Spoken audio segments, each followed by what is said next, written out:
जय बजरंगबली। इन कट्टों पर तो गोबर बहुत ही ज़्यादा भारी हो रहा है। उनके बैल तो वो वाले हैं और हमारा बैल यहाँ पर है। सासू जी वहीं देहरादून से बता रही हैं कि कौन से कट्टे पर सासू जी ने कौन से बीज रखे हुए हैं। नहीं, इसको भी पेमेंट मिलती है भाई।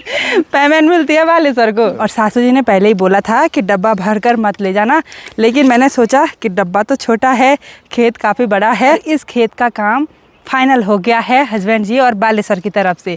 अभी हमारा काम बाकी है। सुअर का आने का टाइम हो गया और हम अभी तक खेतों में ही हैं। आप सभी को मेरा प्यार भरा नमस्ते। मैं प्रियंका तिवारी आप सभी का स्वागत करती हूँ देवभूमि उत्तराखंड के केदार घाटी के खूबसूरत त्रियुगी नारायण गाँव से। आज मैं अपने ब्लॉग की शुरुआत दिन के लगभग 12:15 बजे से कर रही हूँ। सुबह से मौसम बहुत ही सुहावना सा रहा। चारों तरफ अच्छी सी तेज धूप के साथ साथ हल्की हल्की धुंध भी छाई हुई है और पूरे वातावरण में पक्षियों के चहचहाने की आवाज़ और साथ ही रंग बिरंगी तितलियां उड़ती हुई नजर आ रही हैं। तो मैं अभी इस स्वाल्टी और अपने हाथ पर रखे हुए ये कुछ हथियार दराती, दनाली और फावड़े को लेकर चलती हूँ अपने पुराने वाले घर के किचन गार्डन में। वहाँ पर मुझे काफ़ी सारा काम है और देखते हैं दिन के टाइम पर कितना काम हो पाता है। प्रीति लंच बना रही है। वैसे तो धूप भी काफ़ी तेज़ हो रही है, लेकिन वहाँ पर थोड़ा बहुत पेड़ की छाया है। और दिन के टाइम पर मधुमक्खियाँ भी अपने घर से बहुत ज़्यादा मात्रा में बाहर निकलती हैं। पता नहीं ऐसा क्यों होता है। और यहाँ पर गौरी देवर जी लोगों ने देखिए कितने बड़े बड़े उपले बना कर रखे हुए हैं। जितने भी ये पत्थर है ना, उनमें सारे उपले रखे हुए हैं।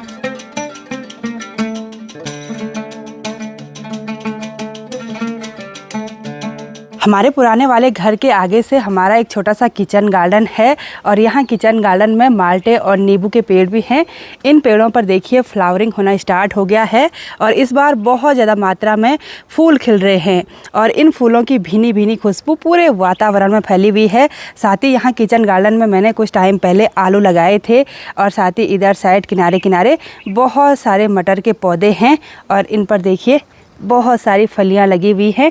अभी खाने के लायक तो नहीं हुई, अभी इनके अंदर बीज बन रहे हैं। यहाँ इस सगड़े में हमने एक छोटा सा ठूंगा किया हुआ था और यहाँ पर देखिए कद्दू और ये मीठे करेले के पौधे उग गए हैं और साथ ही यहाँ आलू की मेड़ पर आलू के पौधे भी दिखाई दे रहे हैं। ये देखिए कुछ इस तरह के नए पौधे उग गए हैं। तो अब मैं इस सगड़े से इस स्वाल्टी पर कुछ इस तरह की घास निकाल दूंगी जो मटर के पौधों के बीच में हो रखी है और जिसने पूरा खाली स्पेस कवर करके रखा हुआ है।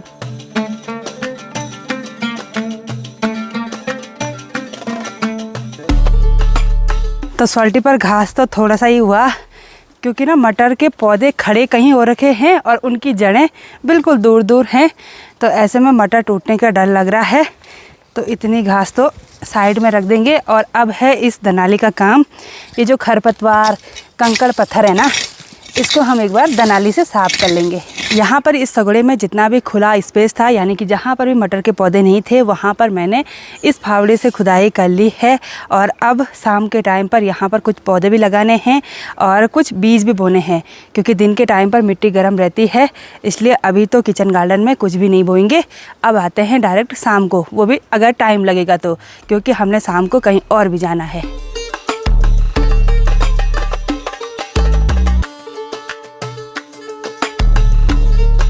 लंच करने के बाद थोड़ा सा आराम किया और अभी दिन के लगभग 3 बजे का टाइम हो गया और अब मैं इस मलखुनी को लेकर चलती हूँ उधर अपने बड़े से खेत में। इसमें मैंने एक दराती रखी हुई है और एक रस्सी और एक चद्दर रखी हुई है क्योंकि उधर साइड थोड़ा सा सरसों बचा हुआ था और साथ ही उस खेत में आज बहुत ही मेहनत भरा काम होने वाला है, बहुत आफत आने वाली है। तो चलिए एक बार पुराने वाले घर में चलते हैं, वहाँ से हमको बीज लेकर जाने हैं। और मेरे साथ हस्बैंड जी और बालेश्वर भी आ रहे हैं रोज़ की तरह मदद करने के लिए।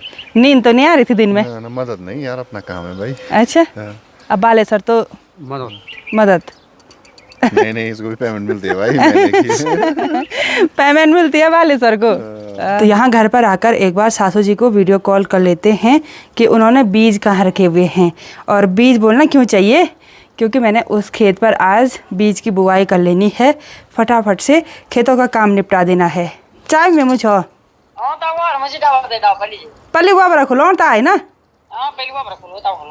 सासू जी वीडियो कॉल पर हैं अभी। सासू जी वहीं देहरादून से बता रही हैं कि कौन से कट्टे पर सासू जी ने कौन से बीज रखे हुए हैं। इस पर है मंडवा का बीज, तो ये अलग रख देंगे और इधर साइड झंगोरा है, लेकिन बीज का झंगोरा इस पर रखा हुआ है। तो इसको भी अलग कर देंगे। सासू जी को सब याद है कहाँ पर कौन सी चीज़ें रखी हुई हैं। और क्या ले आना है?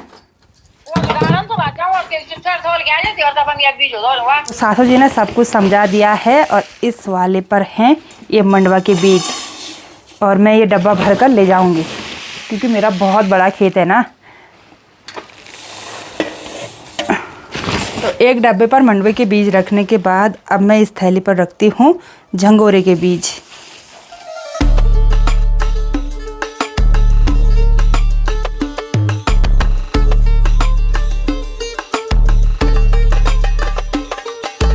चलिए जी, फाइनली हम अपने खेत में पहुंच गए हैं और लोग भी खेत में हल लगाने के लिए जा रहे हैं।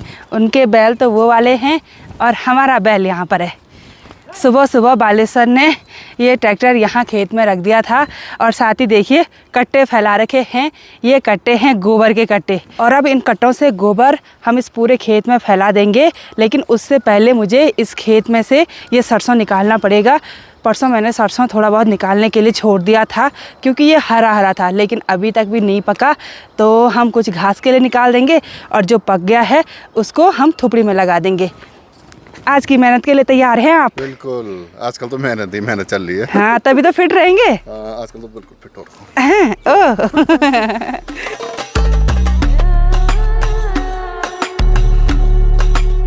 हमारे गांव में इन छोटे छोटे बच्चों को हल लगाने का शौक़ रहता है और वो ना लगभग 14 साल का है और पूरी हल लगा रहा है भाई।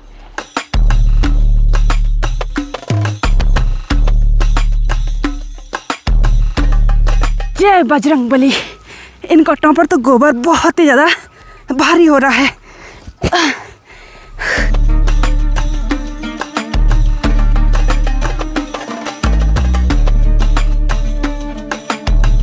इस पूरे खेत के किनारे को छोड़कर बाकी खेत में मैंने अच्छी तरह से गोबर फैला दिया है और यहाँ पर हस्बैंड जी और बालेश्वर ब्लेड लगा रहे हैं इस ट्रैक्टर पर। फिर यहाँ पर हल लगेगी और जब तक ये लोग हल लगाएंगे तब तक मैं उस किनारे साइड का सरसों निकाल दूँगी और फिर उसमें गोबर फैला दूँगी क्योंकि एक कट्टा हमने वहाँ पर बचा के रखा हुआ है।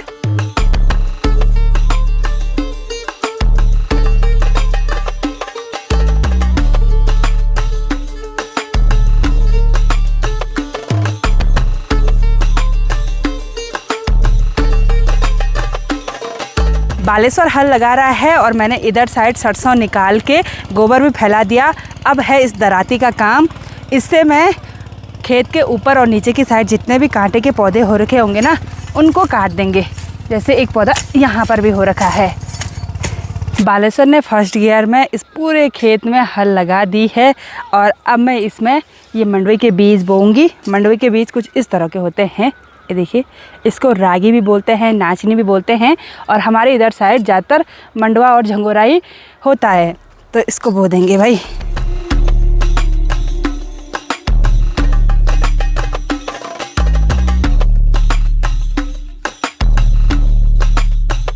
इस खेत में मंडवा का बीज बोने के बाद भी इतना मंडवा बच चुका है और सासू जी ने पहले ही बोला था कि डब्बा भर कर मत ले जाना, लेकिन मैंने सोचा कि डब्बा तो छोटा है, खेत काफ़ी बड़ा है, लेकिन ये बीज बहुत बारीक होते हैं ना। चलिए जी, फाइनली इस खेत में हल लगने के बाद बीज भी हमने बो दिया है और इस खेत का काम फाइनल हो गया है हस्बैंड जी और बालेश्वर की तरफ से। अभी हमारा काम बाकी है।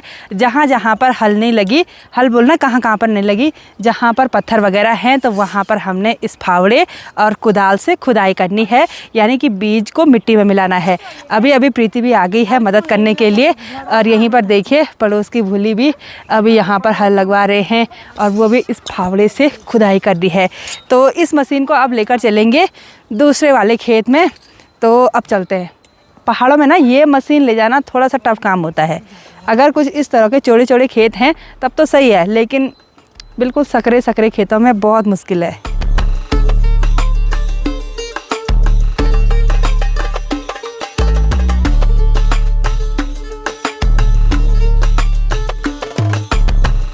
यहाँ पर हल लगाने से पहले मैंने गोबर फैला दिया है और हस्बैंड जी और बालेश्वर यहाँ पर हल लगाएंगे और तभी तक मैं और प्रीति उधर साइड के बड़े से खेत में खोमा लगाएंगे, यानी कि जहाँ पर भी हल नहीं लगा होगा वहाँ पर बीज को अच्छी तरह से मिला देंगे। थोड़ा सा मैंने यहाँ पर कुदाल से खोमा निकाले और तब तक बालेश्वर ने बोला कि हल लगा दी है, बीज बोने के लिए आ जाओ। तो चलते हैं बीज बोने के लिए।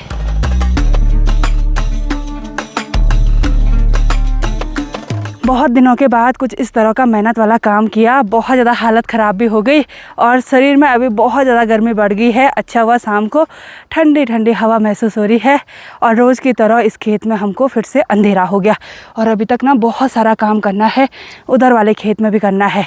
आज तो निपटा के ही जाएंगे चाहे अंधेरा हो जाए। मैंने तो ठान रखी है भाई। तो अभी इस फावड़े से हो रहा काम। पूरी तरह से बाहर अंधेरा हो चुका है, लोगों की लाइटें जल गई हैं और कुत्ते भौंकना स्टार्ट हो गए हैं क्योंकि सुअर का आने का टाइम हो गया और हम अभी तक खेतों में ही हैं। बड़ी मुश्किल से अब जाकर खेत का काम कंप्लीट हुआ। आज यहाँ का काम कंप्लीट करना था, वो हो ही गया। तो चलिए जी, आज की इस वीडियो को यहीं पर एंड करते हैं। आई होप आपको वीडियो पसंद आई होगी। वीडियो पसंद आए उसको लाइक कीजिए, कमेंट कीजिए और अपने दोस्तों के साथ शेयर कीजिए। मैं प्रियंका योगी तिवारी मिलती हूँ आपको अपनी अगली नई वीडियो में। तब तक के लिए जय देवभूमि उत्तराखंड।